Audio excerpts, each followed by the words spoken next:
Today's top stories.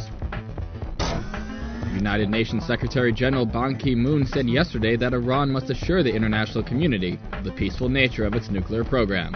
In an interview with the Bloomberg News Network, Ban said, quote, "They complain that they are not able to have this peaceful use of nuclear energy, but there is clearly a lack of confidence." He added, "When it comes to credibility and trust, that is not what we have yet from Iran."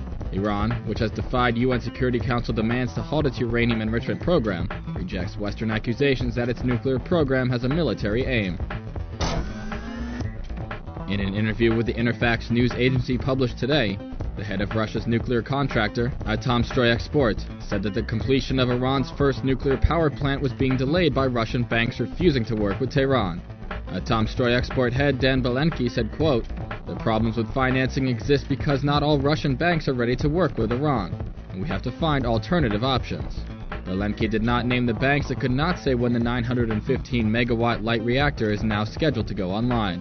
Iran's Foreign Minister Manouchehr Mottaki said in March 2009 that Bushehr would be inaugurated this summer.